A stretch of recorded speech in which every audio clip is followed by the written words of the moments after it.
అందరికీ నమస్కారం. నేను మీ పిసిరెడ్డి. ఇప్పటివరకు ఎవరన్నా నా ఛానల్ సబ్స్క్రైబ్ చేసుకోకపోతే వెంటనే సబ్స్క్రైబ్ చేసుకోండి. వ్యూస్ రాకపోవడం, సబ్స్క్రిప్షన్స్ లేకపోవడంతో నాకు వీడియోస్ చేయాలన్న ఇంట్రెస్ట్ కూడా ఉండట్లే. మీకు మంచి ఇన్ఫర్మేషన్ ఇస్తాను, మిమ్మల్ని బాగా ఎంటర్టైన్ చేస్తాను. ఇంకొక వారం 10 రోజుల్లో ట్రావెల్ వీడియోస్లో కూడా మన ఛానల్లో అప్లోడ్ చేస్తాను. మీకు అందరికీ కూడా చాలా ఎంటర్టైన్మెంట్గా ఉంటుంది నా ఛానల్. దయచేసి ఇప్పటివరకు ఎవరన్నా సబ్స్క్రైబ్ చేసుకోకపోతే వెంటనే సబ్స్క్రైబ్ చేసుకోండి. మీ వంతుగా నాకు సపోర్ట్ చేస్తారని నేను మరీ రిక్వెస్ట్ చేసుకుంటున్నాను. ఈ మధ్య చంద్రబాబు నాయుడు గారు చాలా ఉత్సాహంగా, ఉల్లాసంగా సవాళ్ళు విసురుతున్నాడు. డేట్లు కూడా ఫిక్స్ చేసేస్తున్నాడు. మొన్నటికి మొన్న ఏం జరిగిందంటే, నా నియోజకవర్గానికి ఎలాంటి పరిశీలకులు అవసరం లేదు, నా నియోజకవర్గాన్ని నేనే చూసుకుంటాను అన్నాడు. వెంటనే భువనేశ్వరి మేడం గారిని రంగంలోకి దించాడు. ఆయన కూడా 2-3 పర్యటనలు చేశాడు. ప్రతి ఒక్కరిని టచ్ చేస్తున్నాడు. ఇంకా కొంతమందికి ఏంటంటే ఈ తోపుడు బళ్ళు, ట్రై సైకిల్స్, ఎవరికన్నా ఇళ్ళు లేని వాళ్ళకి సొంతంగా సహాయం చేస్తున్నారు. ఎవరన్నా బాగలేని వాళ్ళకి కూడా ఆర్థిక సహాయం చేస్తున్నారు. చదువుకోని పిల్లలు ఉంటే బడికి తీసుకెళ్తున్నారు. వాళ్ళకి ఆర్థిక కష్టాలు ఏదన్నా ఉంటే వాళ్ళకు కూడా ఆర్థికంగా సహాయం చేస్తున్నారు కుప్పం నియోజకవర్గంలో. అమరావతి విషయానికి వచ్చేటప్పటికే సీడ్ యాక్సెస్ రోడ్డు దాదాపుగా అంతకుముందు ఒక 5 ఏళ్ళు, ఈ కూటమి అధికారంలోకి వచ్చిన తర్వాత 2 సంవత్సరాలు, కేవలం 2 ఎకరాల 60 సెంట్లు కావాలి. దాన్ని మా జగనన్న కష్టపడి ఆపుకోగలిగాడు. మీరు అమరావతి ఎంతైనా డెవలప్ చేసుకోండి, కానీ దానికి దారి లేకపోతే మీరేం పీకతారో చూద్దాం అన్నాడు.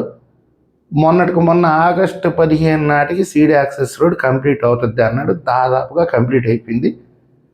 ఇంకొక 2 రోజులు ముందే దాన్ని ఓపెన్ చేస్తామని చెప్తున్నారు ఈరోజు. సరే, ఇంకొకటి, పోలవరానికి సంబంధించి లెఫ్ట్ కెనాల్ ద్వారా వచ్చే నెల 15 కల్లా విశాఖపట్నం వరకు నీళ్ళు ఇస్తానని చెప్పి సవాల్ చేస్తున్నాడు. అది కూడా దాదాపుగా సెప్టెంబర్ 15 నాటికి కంప్లీట్ అవ్వచ్చు, నీళ్లు ఇవ్వచ్చు. ఇక పోలవరం 2027 చివరికల్లా పూర్తి స్థాయిలో అందుబాటులోకి తీసుకొస్తాను. మొన్న ఆయన విశాఖపట్నం సభలో కూడా, ప్రధానమంత్రి గారి సభలో కూడా ఇదే సవాలు చేస్తున్నాడు ఆయన. 2028 నాటికి అమరావతి ఫేజ్ 1 కంప్లీట్ అవుతుంది. అంటే గవర్నమెంట్ సిటీ కంప్లీట్ అవుతుంది, ఎడ్యుకేషనల్ సిటీ కూడా కంప్లీట్ కావచ్చు, ఇంకా హోటల్స్ అవన్నీ ఉంటాయి కదా, అవి కూడా కంప్లీట్ కావచ్చు. పర్యాటక రంగానికి సంబంధించి కొన్ని ఉన్నాయి, వాటిని కూడా కంప్లీట్ చేయొచ్చు. మొత్తం మీద ఏంటంటే అమరావతికి ఒక రూపురేఖలు తీసుకొని వస్తాను 2028కి అని అనుకుంటున్నాడు. దాన్ని చూసి కొంతమంది సంబరాలు చేసుకుంటున్నారు. మన భోగాపురం ఎయిర్పోర్ట్ తీసి రాష్ట్రంలో ప్రతి ఒక్కరూ, అబ్బా మనకు ఒక అంతర్జాతీయ విమానాశ్రయం వచ్చింది, చాలా పెద్ద విమానాశ్రయం అంట, ఢిల్లీ విమానాశ్రయం అంత ఉంటుందంట. దాదాపుగా 135 టన్నుల కార్గో ఫ్లైట్లు అక్కడి నుంచి స్టాక్ తీసుకొని వెళ్తాయి. అంటే చేపలు కానీ, రొయ్యలు కానీ, మెడిసిన్స్ కానీ, ఇంకేదైనా సరే దాదాపుగా 135 టన్నులు, అంటే భారీ ఫ్లైట్లు వస్తాయి, కార్గో ఫ్లైట్లు. ఆ సామర్థ్యం ఆ ఎయిర్పోర్ట్కి ఉందంట. ఫస్ట్ దాన్ని ట్రాన్స్పోర్ట్ కోసంగానే వాడతారు. తర్వాత అంతర్జాతీయ విమానాలకు కూడా, అంటే ఇమ్మిగ్రేషన్ సదుపాయం కూడా అక్కడ కల్పిస్తారు. ఇవన్నీ మనకు తెలియదు అనుకోండి, మనం అంత 7వ తరగతి పాసు. అంటే విశాఖపట్నం నుంచే అమెరికాకి వెళ్ళొచ్చు, యూకేకి వెళ్ళొచ్చు, ఇక జెడ్డా, దుబాయ్, ఈ సింగపూరు, మలేషియా, ఎక్కడ పడితే అక్కడికి, ఆస్ట్రేలియాలకు కూడా అక్కడి నుంచే వెళ్ళొచ్చు. అంటే ఇప్పుడు మనం ఏం చేస్తున్నాము, హైదరాబాద్కో, చెన్నైకో, బెంగళూరుకో వెళ్ళి అక్కడ ఇమ్మిగ్రేషన్ కంప్లీట్ చేసుకొని అక్కడి నుంచి డైరెక్ట్ ఫ్లైట్లో వెళ్తున్నాం. విశాఖపట్నం నుంచి కనెక్టింగ్ ఫ్లైట్లో అక్కడికి వెళ్ళి అక్కడ ఇమ్మిగ్రేషన్ కంప్లీట్ చేసుకొని అక్కడి నుంచి మనం వెళ్తున్నాం. ఇక రానున్న రోజులు, అంటే దాదాపుగా 1 సంవత్సరం 2 సంవత్సరాల్లో ఆంధ్రప్రదేశ్కి సంబంధించి దాదాపుగా ఉత్తరాంధ్ర, గుంటూరు, ప్రకాశం జిల్లా వరకు కూడా ఇక విశాఖపట్నంకి వెళ్ళి అక్కడి నుంచి వెళ్ళిపోతారు. అంటే ఫ్లైట్లు కూడా సీట్లు అవైలబిలిటీ ఉంటుందని చెప్పి విశాఖపట్నంలోనే బుక్ చేసుకుంటారు, అక్కడి నుంచి వెళ్ళిపోతారు అనమాట. సో ఇవన్నీ ఈయన గొప్పగా చెప్పుకుంటా ఉన్నాడు.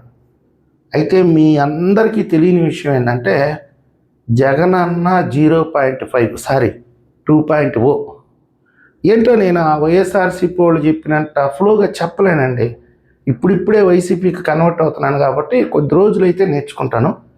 జగనన్న 2.0 మాత్రం మామూలుగా ఉండదు. ఈయనేదో సంబరాలు చేసుకుంటున్నాడు, సవాల్ చేస్తున్నాడు, రోడ్లు వేస్తున్నాడు, ఎక్కడ పడితే అక్కడ తాగునీటి కుళాయిలు కనెక్షన్లు అవన్నీ చేస్తూ ఉన్నాడు. కాకపోతే రేపు 2029లో 3 ఏళ్లే కళ్ళు మూసుకోండి కత్తులు పెట్టి చూపిస్తున్నారు మా వాళ్ళంతా. రేపు 2029లో జగన్మోహన్ రెడ్డి గారు కనుక వస్తే మీ సంబరాలు సట్టుబండలే అంతే. ఈ 3 ఏళ్లే ఎగరండి, మీరు ఎంత ఎగిరినా ఈ 3 ఏళ్లే ఎగరండి. ఫస్ట్ అమరావతి బ్రేక్ డౌన్, కట్టేయన్నీ ఆపేస్తాం, కంపల్సరీ ఆపేయడం జరగద్ది. నాకు వచ్చినటువంటి విశ్వసనీయ సమాచారం అక్కడ సెక్రటరియట్ కంప్లీట్ అవ్వని, హైకోర్టు కంప్లీట్ అవ్వని, అసెంబ్లీ కంప్లీట్ అవ్వని, ఏమైనా కంప్లీట్ కానీ మొన్నేదో కొన్ని భవనాలను వాడుకున్నారు కానీ ఈసారి అవి కూడా వాడుకోరు. మొత్తం జగనన్న ఇంట్లోనే ఏర్పాటు చేసుకుంటాడు. అది రుషికొండ కావచ్చు, పులివెందులు కావచ్చు, తాడేపల్లి కావచ్చు. జగనన్న ఎక్కడ ఉంటే అక్కడే అన్ని సభలు ఏర్పాటు అక్కడే జరుగుతుంది, సెక్రటరియట్ అక్కడికే వస్తుంది, హైకోర్టు అక్కడికే వస్తుంది, అన్నీ అక్కడికే వస్తాయి. ఆ ఏర్పాట్లకు సంబంధించి ఈ ఆల్రెడీ దానికి ఒక రూట్ మ్యాప్ అయితే రెడీ చేసేసుకొని ఉన్నారు. ఇక పోలవరం ఇప్పుడు వరకు 65,000 కోట్లు దాని ఎస్టిమేషన్. మళ్ళీ రేపు ఏం చేయాలంటే పోలవరం కంప్లీట్ అయితే, ఒకవేళ చంద్రబాబు నాయుడు గారు చెప్పినట్టుగా రేపు 2027 కంప్లీట్ అయితే దాని మీద ఇంకొక 1,20,000 కోట్లు ఖర్చు పెట్టాలి. దాదాపుగా 1000 టీఎంసీలు నీళ్లు వాడుకోవాలి అనేది దాని లక్ష్యం. అంటే ఏం చేయాలి, రైట్ కెనాల్ ద్వారా రాయలసీమకు తీసుకుపోవాలి నీళ్లు. అంటే నంద్యాల వరకు, దాదాపుగా కర్నూలు వరకు తీసుకుపోవాలి. అంటే బనకచెర్ల ప్రాజెక్టులో కలపాలి, దాన్ని హెడ్ రెగ్యులేటర్లోకి తీసుకెళ్తే అక్కడి నుంచి మళ్ళీ పెన్నాకు వస్తాయి, రాయలసీమ మొత్తం సస్యశ్యామలం చేస్తుంది. దాదాపుగా 1,20,000 కోట్ల రూపాయలు ఇప్పుడు పోలవరం మీద మళ్ళీ ఖర్చు పెట్టాలా. ఇది ఆల్రెడీ ప్లానింగే, దానికి సంబంధించి మ్యాపింగ్ కూడా జరుగుతూ ఉంది. ఎక్కడి నుంచి ఎక్కడ లిఫ్ట్లు పెట్టాలి. ఈ మధ్యలో వెలుగొండ ప్రాజెక్ట్ ఒకటి ఉంది. ఈ వెలుగొండ ప్రాజెక్టు జగనన్న ఎప్పుడో కంప్లీట్ చేసేసాడు స్వప్నంలో. అంటే కల్లో అనుకున్నాడు అది కంప్లీట్ అయిపోయి ఉంటుందని చెప్పి పోయి టెంకాయ కొట్టేసి జాతికి అంకితం చేసేసాడు. కానీ అది కంప్లీట్ కాల. మా జగనన్నకు చుట్టూ ఉండేవాళ్ళు ఒక్కొక్కసారి ఆయన జోకరం చేస్తారు. ఆయనకి తెలియదు అసలు ఆడ కాలువలు కూడా కంప్లీట్ కాలేదు, అసలు నీళ్ళు వచ్చే మార్గం కూడా లేదు. అంతలోపల వెలుగొండ అయిపోయిందని ఆయన చెప్పాడు, నమ్మేశాడు. ఆయన పోయి పైలైన్ కూడా రిలీజ్ చేసేసాడు. సో అది కూడా అందుబాటులోకి వస్తుందంట వచ్చే సంవత్సరం మార్చి నాటికి. అసలు పోలవరమే రివర్స్ టెండరింగ్లోకి వెళ్ళిపోయి నీళ్లు గేట్లు ఎత్తేసి సముద్రంలోకి వదిలేస్తే చంద్రబాబు నాయుడు గారు చెప్పుకోవడానికి ఏముంటుంది? పోలవరం కట్టేవు, ఆ నీళ్ళు ఏం చేయాలి? ఒకవేళ చంద్రబాబు నాయుడు గారు లెఫ్ట్ కెనాల్ కంప్లీట్ చేసి విశాఖపట్నం దాకా తీసుకెళ్తే మనం ఇక్కడ గేట్లు ఎత్తేసి కిందకు వదిలేస్తాం.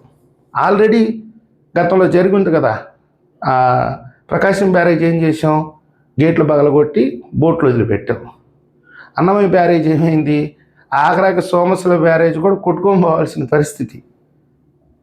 సో మనం మెయింటెనెన్స్ చేయం, రివర్స్ టెండరింగ్కి వెళ్ళిపోతాం. కాబట్టి పోలవరం కట్టినా దండగే, కట్టకపోయినా దండగే. అమరావతి ఇందాక చెప్పినట్టుగా ఎక్కడెక్కడే పెట్టేస్తాం, మళ్ళీ కంప చెట్లు పెరుగుతాయి, ఏం ఇబ్బంది లేదు. రైతులు లబో దిబో కొట్టుకోవాలి, వాళ్ళ కర్మకి వాళ్ళ జీవితాంతం అనుభవించాల్సిందే. అంటే నేను ఒక ఇంగ్లీష్ నాటకం ఒకటి చూసా, అందులో ఒక విలన్ ఉంటాడు.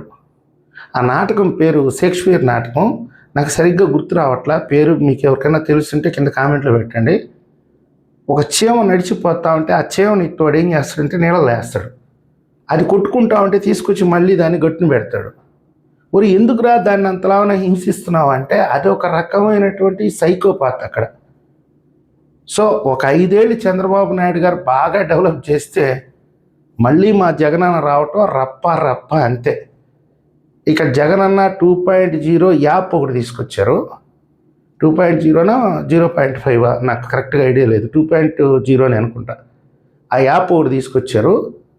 ఆ యాప్లో ఇప్పుడు ఏం చేస్తున్నారంటే చాలామంది ఎక్కడెక్కడ స్థలాలు ఉన్నాయి, ప్రభుత్వ స్థలాలు మనం కబ్జా చేసుకోవడానికి, ఎక్కడెక్కడ ఏ ప్రాజెక్టులు జరుగుతున్నాయి అక్కడ కమిషన్లు దండుకోవడానికి, ఎక్కడెక్కడ చంద్రబాబు నాయుడు గారు కొత్తగా ప్రాజెక్టులు తీసుకొచ్చాడు, అవి ఆపి మనం సునకానందం పొందడానికి ఇట్లా ఆ యాప్ ద్వారా అన్నీ సమీకరిస్తున్నాడు ఇప్పుడు. సో రేపు 2029 అనేది చంద్రబాబు నాయుడు గారికే కాదు, రాష్ట్ర ప్రజలకు కూడా మామూలుగా ఉండదండి, దొలదీరిపోద్ది. మరి అందరికీ దొలదీరిపోతే నువ్వేం చేస్తావురా అంటారేమో చాలామంది. నేను ఆల్రెడీ కెన్యాకో, ఉగాండాకో, జింబాబ్వేకో వెళ్ళిపోతా, మీరేం కంగారు పడాల్సిన అవసరం లేదు. ఎన్నికలకు ఒక 6 నెలల ముందే జంపు జలాని, ఏదో ఈ రాష్ట్రం బాగుపడుతుంది, అందరం చూద్దాం, సంతోషిస్తాం, మనం ఎలాగూ ఉంటామో పోతామో, తర్వాత సంగతి రాష్ట్ర ప్రజలన్నా బాగుపడతారు, రేపటి తరమన్నా గర్వంగా చెప్పుకుంటారు, గొప్పగా చెప్పుకుంటారు, మా రాష్ట్రం ఈ దేశంలోనే నెంబర్ 1 అనుకుంటే చాలామందికి ఏంటంటే సింహసింహాలు ఆడుతుంది. కాబట్టి చెప్తున్నా, ఇంకా మీ విఘ్నత రేపు 2029 జగనన్న 2.0 మాత్రం మామూలుగా ఉండదు, రప్పరప్పే. దీనికన్నిటికీ సిద్ధంగా ఉండాలి. చంద్రబాబు నాయుడు గారు ఇప్పుడు మీరు సంబరపడుతున్నారు, రేపు ఈ రాష్ట్రాన్ని తగలబెడుతుంటే మీరు అంతకంతకీ బాధపడాల్సిన రోజైతే ముందుంది. రాష్ట్ర ప్రజలకైతే తప్పదు. మీ అభిప్రాయాన్ని కూడా కామెంట్ రూపంలో స్పష్టంగా తెలియజేయండి. ఈ వీడియో నచ్చితే లైక్ చేయండి, సబ్స్క్రైబ్ చేయండి. ధన్యవాదాలు.